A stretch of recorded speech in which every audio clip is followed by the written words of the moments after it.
So that's despicable, anyway, what they did to Flynn. And this is, I mean, you sit there and like, I'm not going to say, oh, it's a great thing to lie to the FBI, but I don't think he did. I don't think he did. And then, of course, there's Michael Cohen, right? Michael Cohen, he paid off some girls who slept with Trump.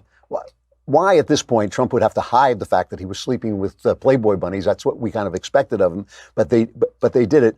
And the thing is, now, of course, because they had a raid on Michael Cohen was Trump's attorney, and because they raided his office, they've now got all this other stuff, and federal prosecutors are now probing whether the incoming Trump administration misused funds corporations donated to its inaugural committee, including whether some of the committee's top donors gave money in exchange for access to the incoming Trump administration, policy concessions, or to influence official administration positions.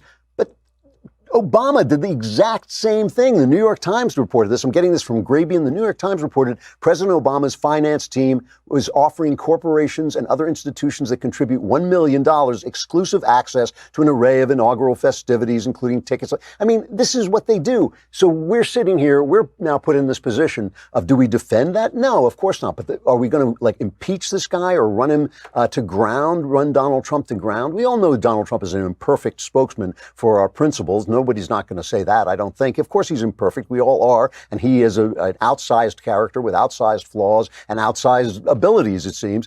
But it's insane. The only difference between Obama and Clinton, the dishonesty and corruption of Obama and Clinton, and the dishonesty of Donald Trump, the only difference is the press. The only difference is this massive, massive corporate machine to cover up for the Democrats and expose the Republicans. That's the difference between them. I'm not praising the fact that the last few presidents we've had, with the exception of George W. Bush, have been kind of bad guys. I'm not saying that's a wonderful thing. What I'm saying is the difference between the Republican bad guys and the Democrat bad guys is the Democrats have the press to cover up. You have to take a look at this interview between George Stephanopolous and Michael Cohen. Let's play the first cut of Michael Cohen and Stephanopolous. This is where everything went wrong between dear old Michael Cohen, who, remember, said he would take a bullet for Donald Trump. He didn't mean a real bullet. He didn't mean anything. He just meant the minute he was in trouble, he would turn on him. But here is Michael Cohen talking to George Stephanopolous at ABC. You worked for him for a long time. I was around you many, many years ago where you seemed to be having fun. There was a lot of fun going on at the Trump Organization. Working with Donald Trump. I enjoyed working with my colleagues there as well. When did it change? You know, I can't give you a specific time that it went from point A to point B. It was just a change. I will tell you that the gentleman that is sitting now in the Oval Office, 1600 Pennsylvania Avenue, is not the Donald Trump that I remember from Trump Tower. He's a very different individual. What's happened to him? I think the pressure of the job is much more than what he thought it was going to be. It's not like the Trump Organization where he would bark out orders and people would blindly follow what he wanted done. There's a system here. He doesn't understand the system.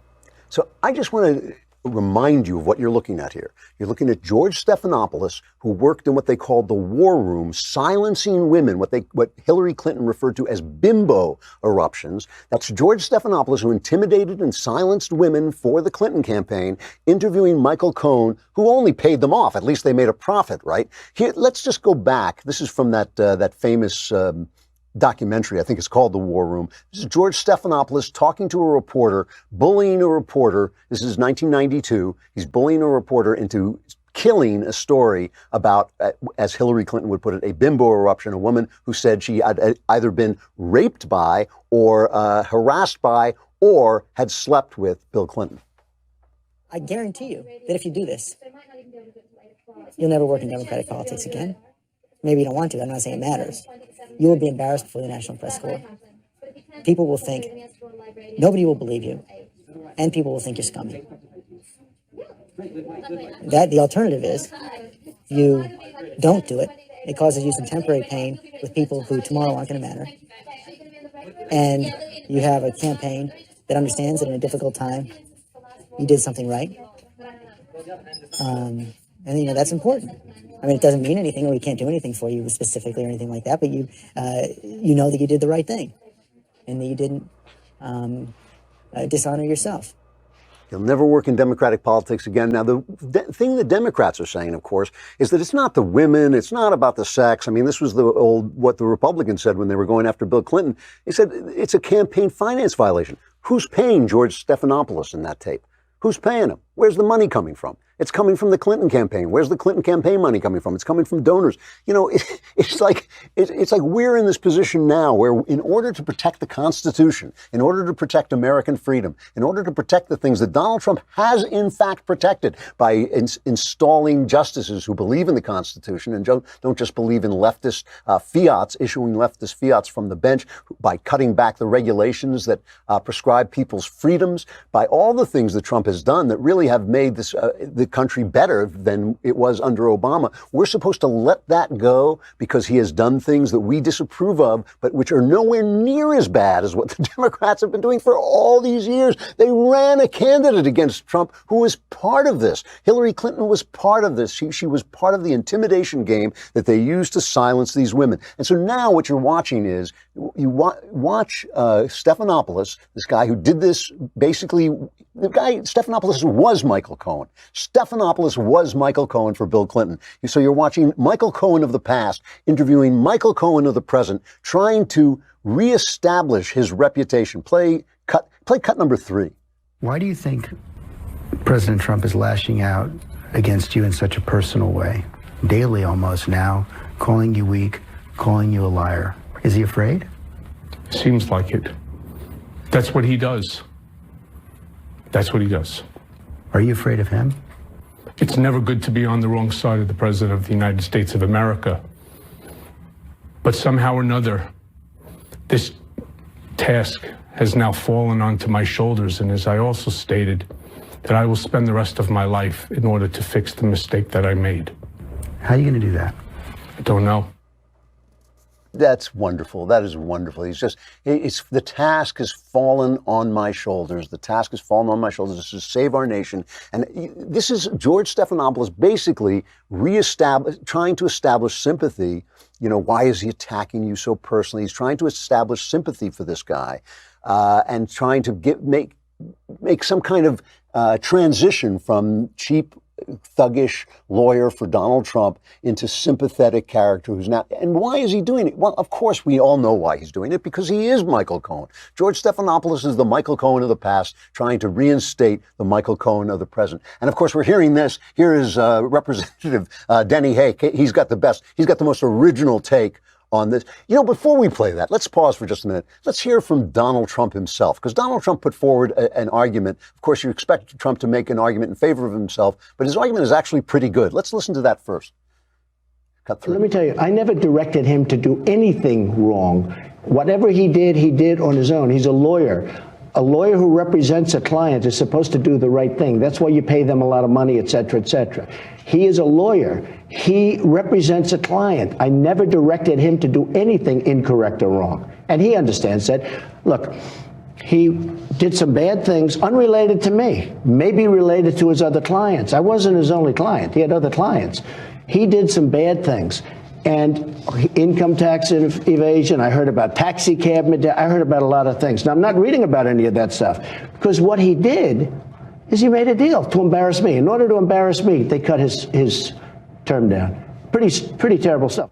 And then when it comes to the paying off of women, Trump says this, and I hate to say it, but it's a perfectly good argument. It's such a sad argument, but it really is good. This is cut 2.